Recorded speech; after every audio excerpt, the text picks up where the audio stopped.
I would love to be a fly on the wall when you find out that Joe Biden dropped out of the presidential election and his son pled guilty for corruption. Why didn't you impeach him? Wait, why didn't you impeach him, Mr. Chairman? You need to take your medication and leave.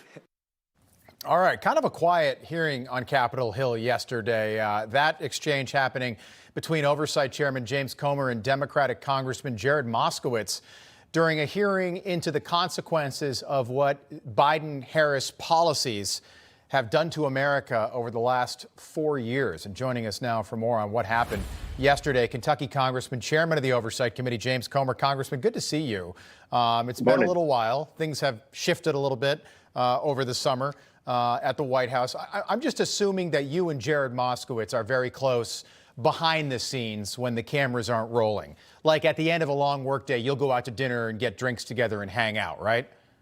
No, I mean, Moskowitz is a clown, so I feel bad for his constituent that's the best they can send to Washington. He's never serious. This was a substantive committee hearing, and he starts trying to imply that the Biden investigation wasn't successful. I mean, Hunter Biden would have received a sweetheart plea deal. He never would have had to pled guilty. He wouldn't be going to jail were it not for the work of our Oversight Committee. We've identified specific people through this investigation that were a part of a cover-up that hopefully, if we get a Trump administration, we can hold those government bureaucrats in the deep state accountable. So I think it was a pretty successful investigation, and Moskowitz is always trying to agitate me and other people on the committee. And it's really unfortunate because this committee hearing was about waste, fraud, abuse, and mismanagement in the federal government. And he wants to try to get his 30 seconds of fame because he's just a clown. He's not a serious legislator. I'm stunned that you two aren't close. I figured you guys would be among the closest in Congress.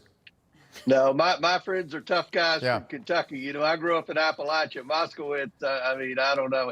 He came around 1,000 years too late. If this were 1,000 years ago, he would be in the king's court. He'd be the little person that juggles for entertainment in front of the king. And that's what Moskowitz would have done. He's came around 1,000 years too late. Well, that is going to get clipped and picked up somewhere, Congressman. He represents the one Democratic part of Florida, kind of that Lauderdale, Miami-Dade County, that one Democratic stronghold, Southeast Florida. But he did bring up a relevant point. Joe Biden drops out of the race end of July, and it seemed like the impeachment investigation, your investigation, went with him. Is that investigation over? Well, I mean, we've proven that they've taken all this money. I mean, my job was never to impeach. My job was to investigate. We found all these shell companies that the Biden set up. We found that they laundered $27 million through these shell companies. According to the IRS whistleblowers, they never paid a penny of taxes on it. The president's son had to plead guilty, and the president dropped out of the presidential election in shame. But still, he's got 4 months to go. Why not move forward and impeach Joe Biden if that's where the evidence led you?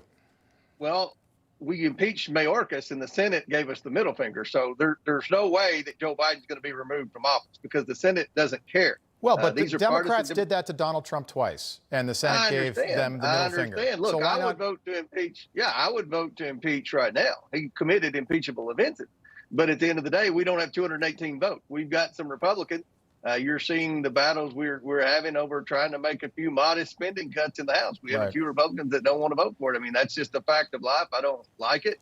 But at the end of the day, we're rid of Joe Biden. I mean, I think the American people see the corruption. And, when we started this investigation, the laptop was still Russian disinformation. So we've proven a lot to the American people. And at the end of the day, I think we gave the American people the truth about the corruption with the president of the United States and his family.